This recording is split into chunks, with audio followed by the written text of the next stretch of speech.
Hey y'all, my name's Pugs, and today's video is a very special video, my 300 subscriber Q&A special.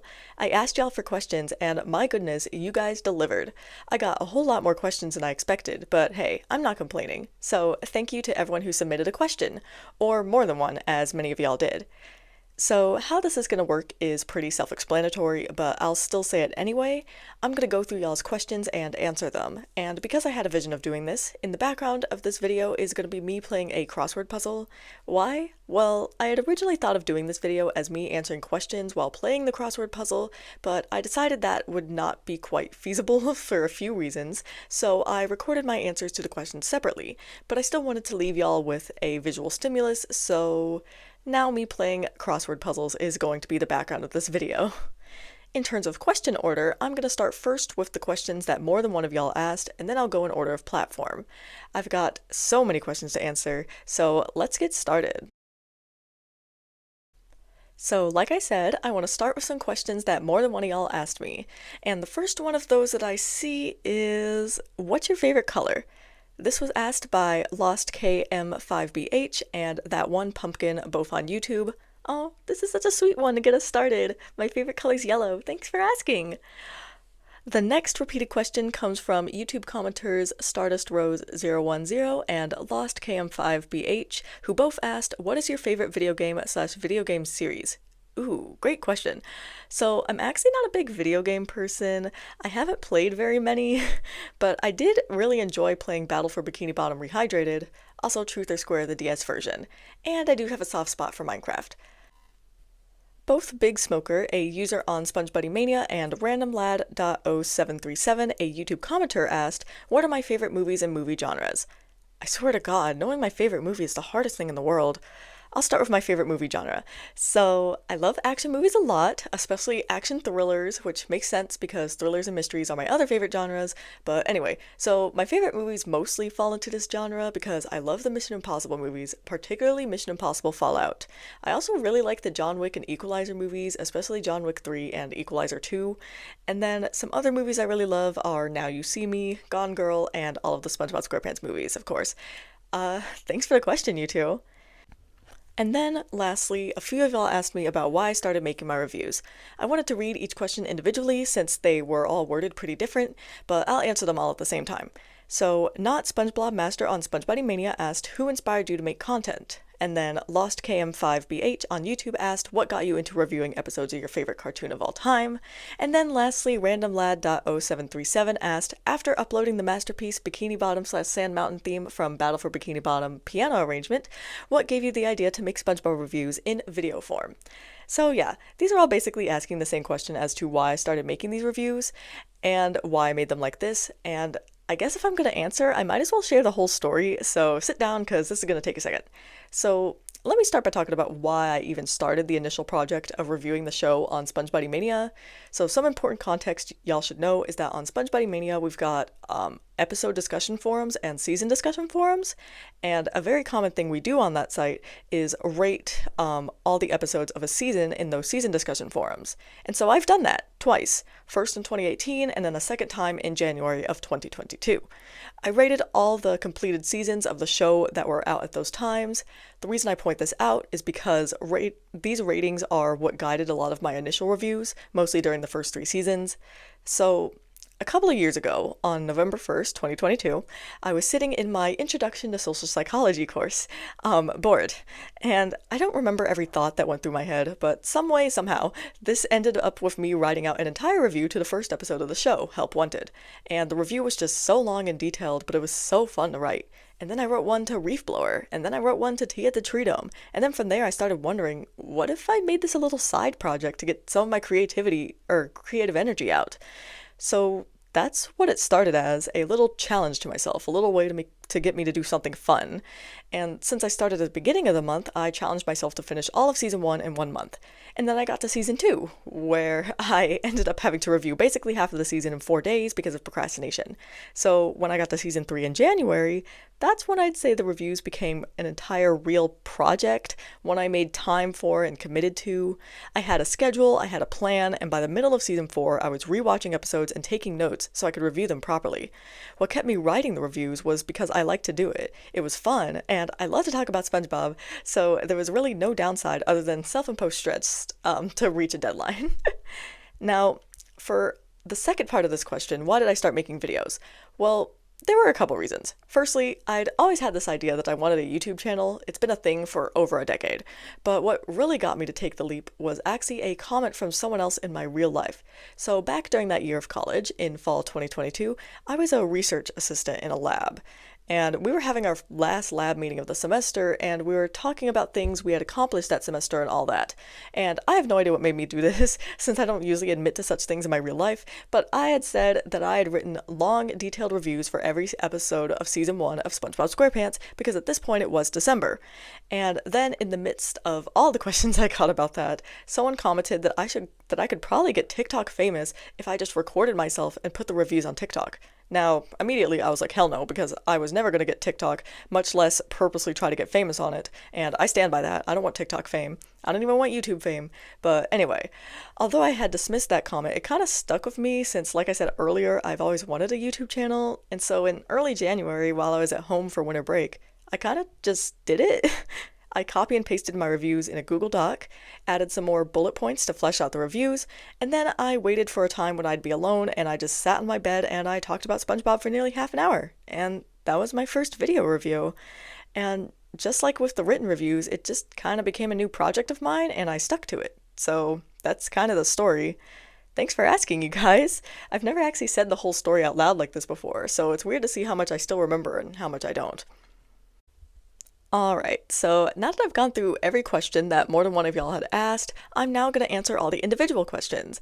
I'm going to go by platform and then by user, so by that I mean first I'm going to start with questions on a specific platform, whether that be SpongeBuddyMania, Straw Page, or YouTube, and then I'll answer all the questions a specific user had before moving on to the next.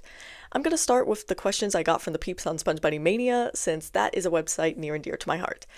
So first I'm going to answer all the questions that came from the user Not SpongeBob Master. First, they asked, out of all the videos you've made, which one was the most fun to make? Ooh, I like this question. I've got a couple different answers, I think.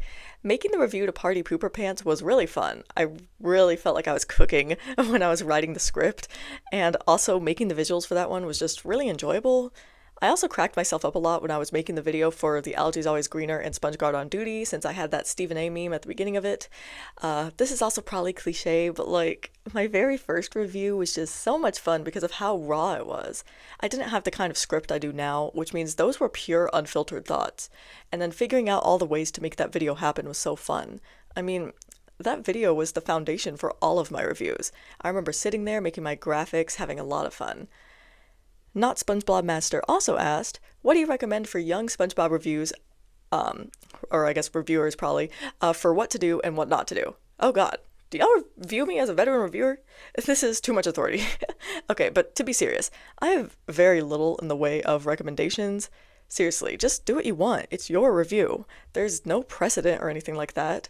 The only thing I would say is to just make sure you're not regurgitating someone else's opinion, not because of plagiarizing, but because it's good to come to your own conclusions about things.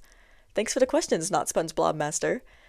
Alright, and now I've got some questions to answer from Big Smoker. First, he asked, do you think you will review something else when you finish SpongeBob? Ooh, good question. I feel like it'll be very difficult to review something else that isn't SpongeBob, because this is the show that I have that special interest and passion for, and while I could definitely write a review while in the throes of a hyperfixation, those are temporary. I could probably review a show or a movie or whatever, like the whole property, but I think SpongeBob is the only show I can feasibly review every single episode of separately. Honestly, part of me thinks that when I do finish SpongeBob, I might just do commentary videos or something. I have many opinions, but not all of them are on pieces of media.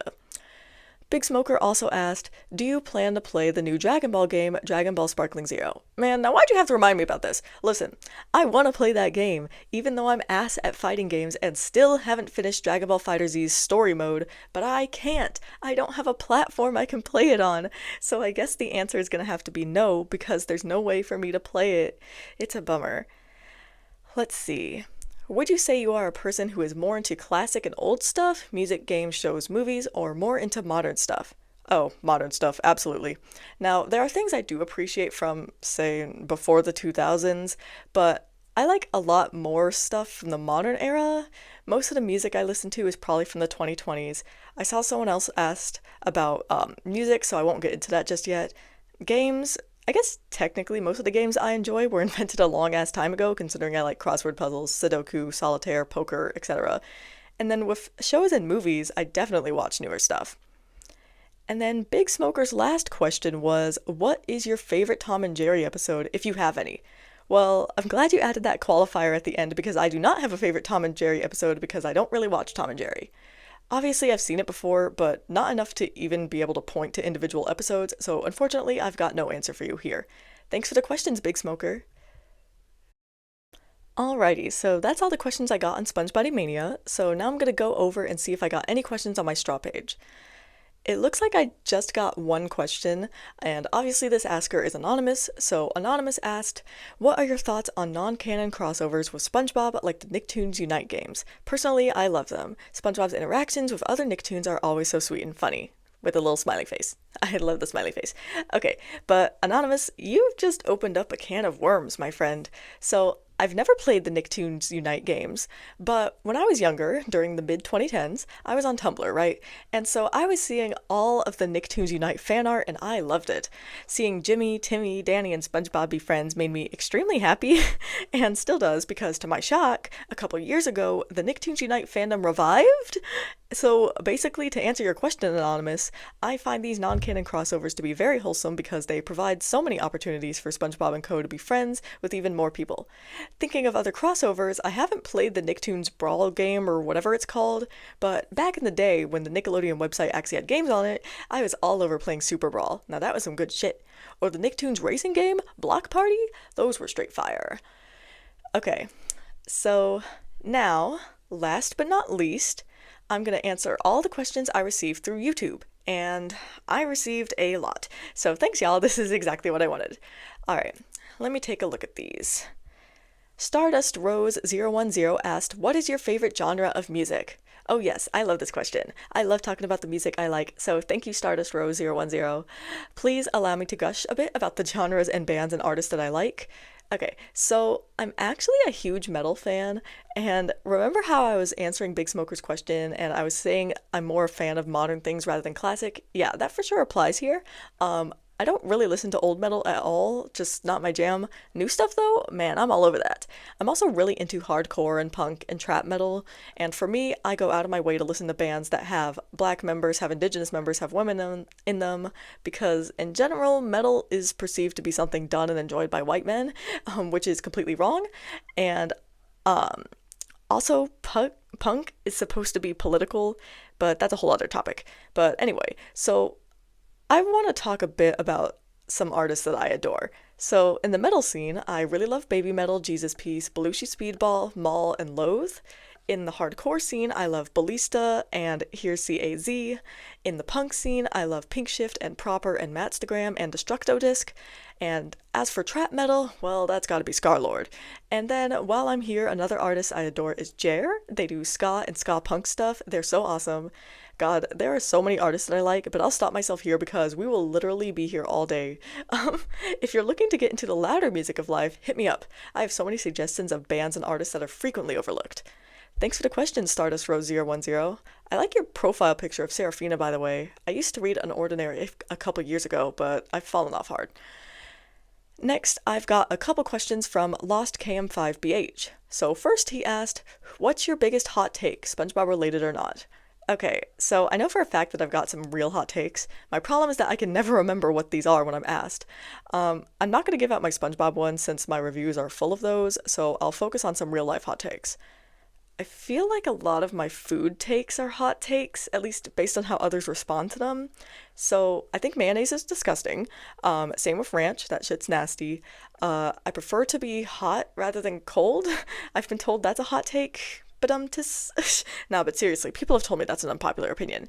Sorry if this isn't very spicy, I just struggle so bad thinking of my own hot takes, but I assure you, I probably have more, I just can't remember them. Lost KM5BH's second question is, what do you think of PieGuyRulz? Do you miss him and his SpongeBob reviews? Oh wow, that's a name I haven't thought of in a long time. When I was younger, I did used to watch PieGuyRulz. I enjoyed his every episode of SpongeBob Reviewed videos. I thought they were rather creative. While he was, of course, one of the modern SpongeBob haters, being the creator of the term scumbob, he definitely wasn't as bad as other reviewers, but I think that nowadays I disagree with a lot of his opinions. Do I miss him? I didn't even know he was gone. I stopped watching him a long time ago. Considering the state of modern SpongeBob discourse today, maybe it's for the best he's not still making those reviews, but that's also a mean thing to say, isn't it? I hope he's enjoying his life. I don't have anything against the guy personally, just his role in stoking the flames of modern SpongeBob hate. Question number 3. What's your favorite sport? Tennis. It's tennis. I grew up playing tennis, and I used to watch it a lot more than I do now. Nowadays, I just kind of pay attention to the results, since I haven't made that time to watch tennis. I don't really watch sports, period. I'm more likely to watch a live broadcast of poker than I am to watch a live broadcast of sports. I do think basketball and track events are entertaining, though. Alright, and then Lost KM5BH's last question, is mayonnaise an instrument? Thank you for that, friend. I think anything can be an instrument. Thank you for all the questions, Lost KM5BH. Moving on, I got lots of questions from SturtleDudeAwesome8682. Their first question was, what's your opinion on My Little Pony Friendship is Magic, and can you do a video based on a long comparison of this show and SpongeBob SquarePants? See, this is why I'm glad I did this video, because no way in hell was I expecting a question like this. And let me be clear, I'm saying this positively. I like My Little Pony, specifically G4, as you asked here. I got into it when I was the target audience, a little child. I watched it regularly until around season 7 or 8, I think. But yeah, I was a My Little Pony fan, and I think the show still holds up today. I mean, it has a canon Butch for Butch couple in Apple Dash. This is literally the best thing ever. Oh, and I guess I'll say that Rainbow Dash was my favorite pony. Okay, and then for the second part of your question, I don't think I'd make a video on that topic because SpongeBob SquarePants and My Little Pony aren't very comparable. Also, I don't have that hyperfixation on My Little Pony. But, like, seriously, I'm not quite sure what I'd compare. They're both children's shows, but that's about the end of that. My Little Pony is a lot more focused on teaching lessons to kids, and it has overarching plots and character development. SpongeBob might teach lessons sometimes, but above all, it is a comedy show. Not much to compare there. Question number 2. What's your opinion on the Crash Bandicoot and Spryo the Dragon series, and should Spryo get a Spryo 4? Man, I'm kind of feeling bad now because I've got nothing for you here either, my friend. Never played Crash Bandicoot in my life. At least, I think it's a game. I've never interacted with any Crash Bandicoot media ever, and I don't even know what Spryo is. Oh, and I guess this also answers their fourth question. What's your thoughts on the canceled Crash Bandicoot 5 project that only had concept art? And their fifth question, can you do a Crash Bandicoot related video based on the games and the Spryo related videos? Obviously, I know nothing about the media in question, so I cannot answer any of these or make that video. I appreciate the passion for Crash Bandicoot, though. Let me move on to their third and last question. What's your opinion on the Atlantis SquarePantis tie-in console game on PS2/Wii? God, these questions are too specific for little old me. I never played this tie-in game. But because I'm tired of giving you shitty answers, I'll use this time to gush about one of my favorite SpongeBob games of all time, because it is an Atlantis SquarePantis tie-in. Okay, so there used to be this PC game called SpongeBob Atlantis Square Off, and you'd collect cards that you could use to move around the map, attack enemies, shield yourself, heal, etc. And there were different maps like Bikini Bottom, Atlantis Gardens, Kelp Forest, and let me tell you, I adored this game.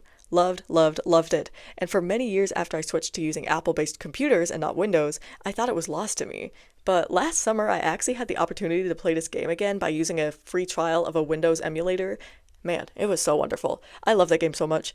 The soundtrack for it is very nostalgic as well. Shout out to the OST for the level Atlantis Palace. That was some real music right there. Ship Graveyard was also fire. Also, I guess I'll take this time to say that even though I had a Wii as a child, I never actually had a SpongeBob game for the Wii. I had DS games, though. SturtleDudeAwesome8682 also left one last comment that I'll read out here. Fun fact, Season 14 will have episodes that are similar to past seasons and are episode sequels. Thanks for the fun fact! I've actually heard a bit about this, mostly from Twitter, since that's how I frequently keep a pulse on all things SpongeBob, that in the forum. I haven't watched any of Season 14 yet, since I've been very busy with all the different things going on in my life, but I'll watch these episodes eventually. The idea of episode sequels interests me greatly. Thank you for all the questions, SturtleDudeAwesome8682. Sorry I couldn't answer some of them in any real detail.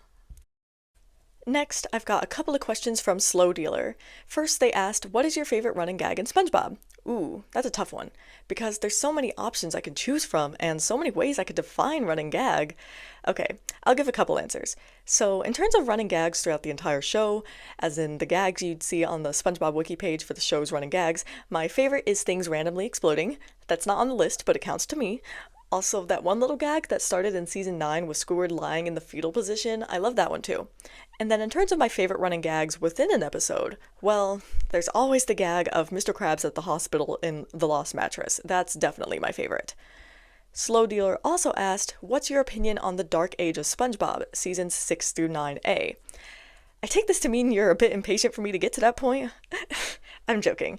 I'm actually glad you asked this question because even though I'll definitely be talking about this later, I can talk about this now. Not only do I think that there is no dark age of SpongeBob SquarePants, but I also don't categorize seasons 6 through 9A as a single era. Without going into too much detail, since these are things I want to save for future videos, I see season 6 as its own era of the show, and then I count seasons 7 through 9A as an era. In a way, one of these could be the dark era of the show, but I won't say which one because I don't want to spoil everything, you know? But anyway, so let me answer what you actually asked.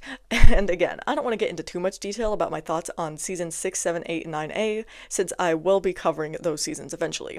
But I'll say a bit. So generally, I like all of these seasons. One of them is my least favorite season of the show, but I won't say which one. I've been hinting at this throughout some of my season 5 reviews, but there are a couple of problems in these seasons, ranging from ineffective use of awkward comedy, poor writing of SpongeBob and Patrick's friendship, and squandered potential in quite a few episodes. But these seasons also have a lot of good qualities, such as experimenting with character dynamics and bringing a new energy to the show. It should go without saying that I think the hate for these seasons is way overblown, because not only do I think they're all good, but also even the bad qualities of these seasons aren't that bad, and there's a lot more enjoyable episodes in these seasons than people give them credit for. Thanks for the question, Slow Dealer. Let's see. The SpongeBob Guy 01 left me a few questions. The first one is thoughts on seasons 9 through 14. Well, isn't that just a perfect question to follow up the last one? So I'll answer this one the same way I answered that one. I'll give you my general thoughts, but I'll also keep things kind of vague and removed because I will cover these seasons eventually. Or if you're really impatient, you can just join SpongeBuddy Mania, where I've already have, with the exception of season 14, of course, so I won't talk about that season here. Okay, so with these seasons, let me just say first that the hate for them is also overblown. I really dig the energy of these seasons, and I think the way people hate them for that energy is unnecessary. I also like each of these seasons, but that's probably unsurprising, and at least one of them is in my top 5 seasons of the show. Oh, I also really love how these seasons are full of Easter eggs and references. I know that's another thing that they get hated on for, and to that I say too damn bad. This shit is great. SpongeBob SquarePants is an old property now, and so many of the current crew members grew up watching the show. Why wouldn't they want references? Like any season, there are some things I don't like about these seasons, namely how they handle some of the one-off characters they create, but generally I've only got positive things to say about seasons 9, 10, 11, 12, and 13. And this probably goes for 14 too, but again, I haven't watched any of it yet. Question number 2 from the SpongeBob Guy 01 is, what is your least favorite episode? Y'all really want me to spoil things, don't you? Well, I'll answer this one since you asked so directly. So I guess if no one wants to know, you should go to the next timestamp. If you've seen me on SpongeBuddy Mania, or hell, even Twitter, then it should come as no surprise that my least favorite episode in the entire show is Stuck in the Ringer. Never liked that episode, not one bit. In fact, I disliked it so much that when I did the written review of it last year, I literally had bonus rants. So I'm excited to get to recording the video version of that review, I can tell you that. I'll leave my reasoning for why I disliked that episode to my video review, but yeah, Stuck in the Ringer is my least favorite episode of SpongeBob SquarePants. Question number 3. Do you think Mr. Krabs pays his taxes? I love how silly this question is. That's actually a good question, the SpongeBob Guy 01. I can easily see Mr. Krabs committing tax evasion, whether that be through his personal taxes or through the business taxes of the Krusty Krab. Mr. Krabs has no real qualms with breaking the law, and he'll do anything to save money. So yeah, he probably does not pay his taxes. That's assuming that Bikini Bottom has taxes, which it probably does considering how many public services it has, but you never know. And then last question from the SpongeBob Guy 01. Is horseradish really an instrument? Well, if I said that mayonnaise can be an instrument, then horseradish must be an instrument as well. Thanks for your questions. Moving on to the remaining questions from randomlad.0737. First, they asked any other TV shows you like. Oh yes, for sure. I'm taking this to mean live action TV shows, so if you meant something else, sorry.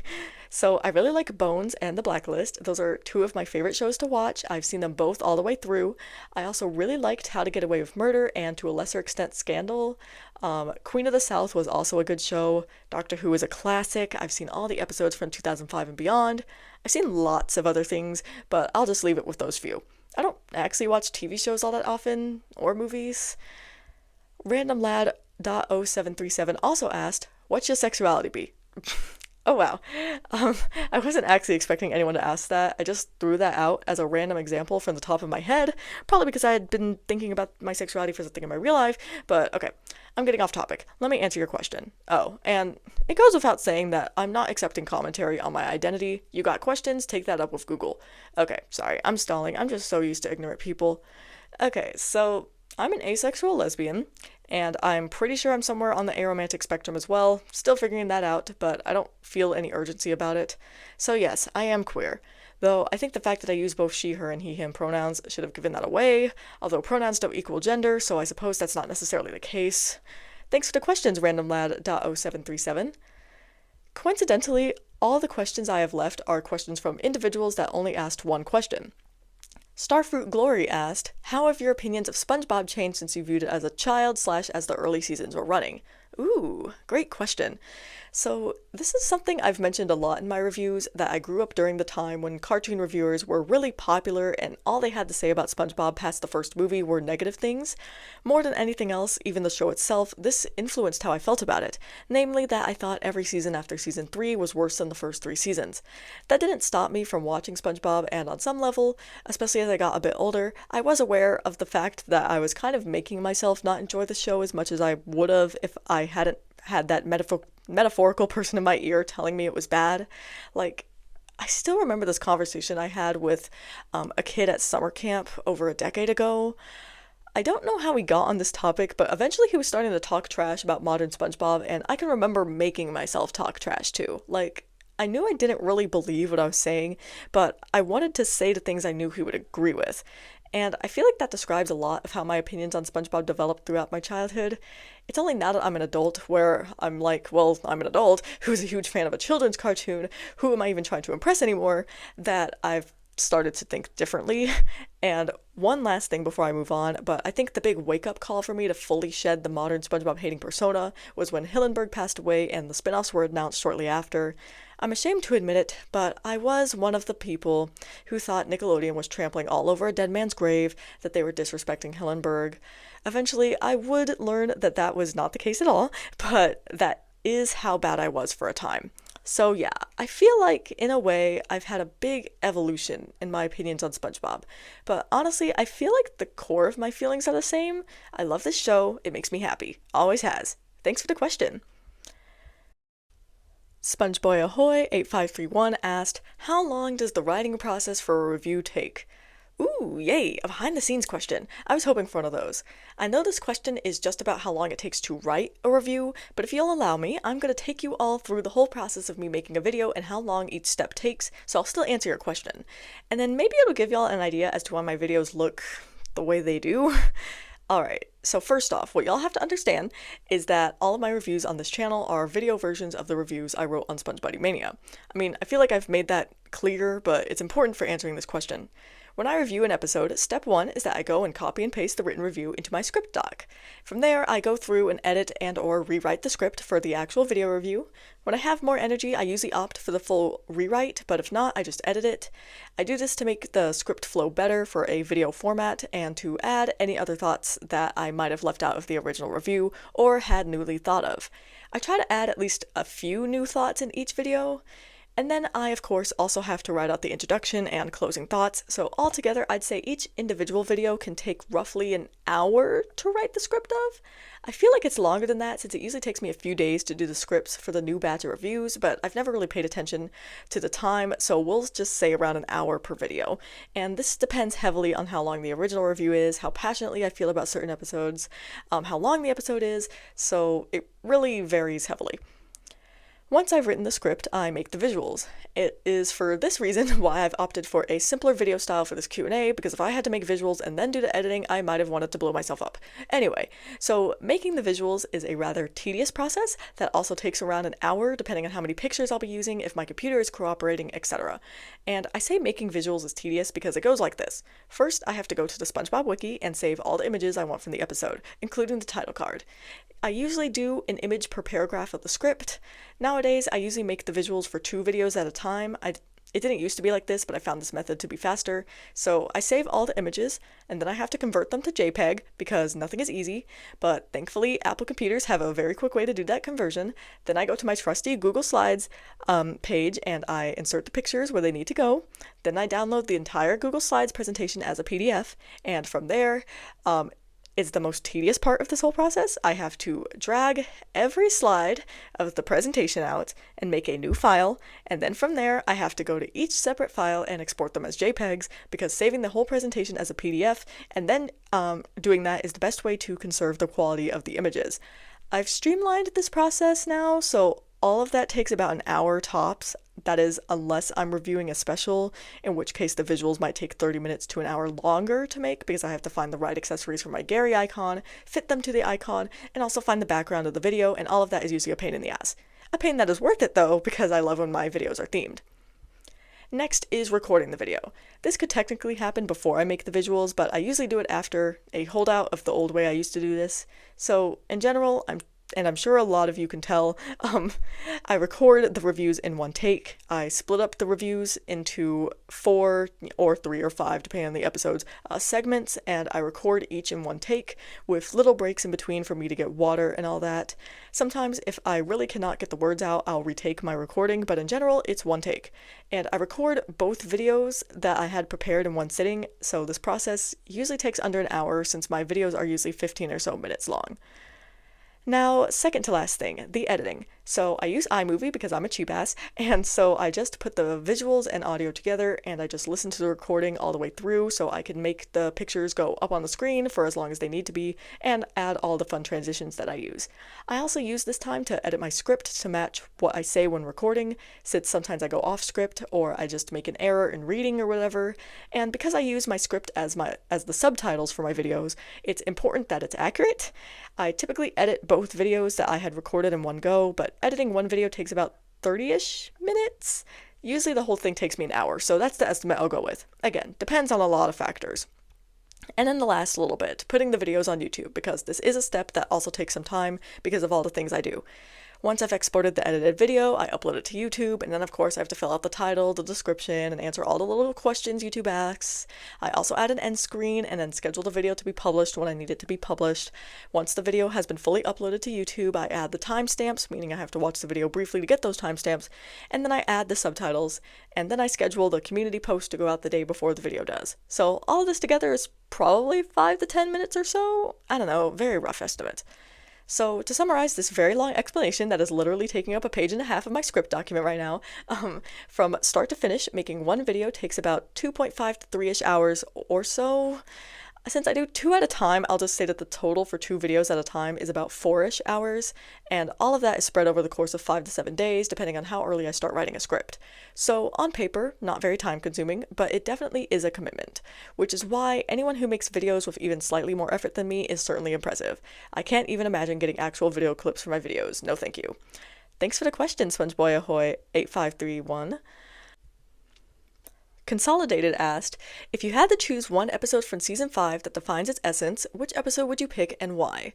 Ooh, interesting question. I like this one. Makes me wish I had added something like this to my season overviews, though. This is such a great idea. And also a really hard question to answer.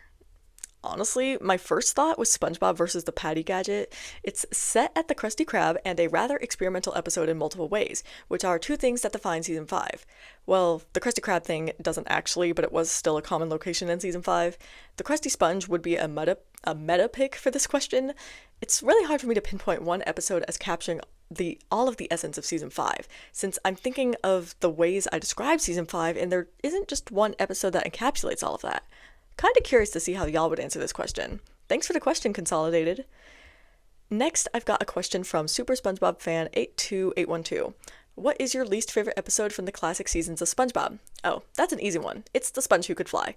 I've already covered that episode on this channel, so I won't expound on this point. Thanks for the questions, Super SpongeBob fan 82812. Alright, we have now reached the final question. Azure Wolf PX asked, why is Gary your favorite character? Had to save this question for last. Would y'all believe me if I said half the reason that Gary is my favorite character is for the bit? I feel like I've kind of manifested Gary being my favorite character. Let's be real, the snail doesn't have a ton of substance to him, but I've always at least liked him, and at some point I started saying Gary was my favorite because no one would ever say Gary, and I wanted to be different, and then I started doodling Gary all the time in my notes for school, so liking Gary just kinda started to become a thing, and I think the day I became the Gary person was when I made a Gary the Snail fan cam as a joke on Twitter back in 2020. So yeah, liking Gary has kind of become my brand now, and it works because he's a character I've always liked. Hopefully that answers your question. I feel like nothing I'm saying is making sense anymore. Thanks for the question, Azure Wolf PX. Well, that's all the questions I've got today. Thank you all so much for your participation in this very special milestone, and thank you even more for being subscribed to the channel. I really never expected to get this far, to 300 subscribers or even to season 5 of reviewing SpongeBob SquarePants, so I really do appreciate every single one of you. I love talking SpongeBob, and I love that I've got an audience to watch me do it. And kudos to y'all for watching videos that have hardly anything visually interesting going on in them whatsoever. The other day, I saw someone on Twitter say that if you use a YouTube video as more of a podcast, it's a backhanded compliment to the YouTuber. While that might be true for some folks, just know that if you're using my videos as a podcast, that's still a compliment to me because you're still engaging with my content. And now I think I have said everything I can possibly say, and this video is quite long, so there's only one thing left to do, which is end this 300 subscriber special here, and hopefully I will see y'all at the next milestone.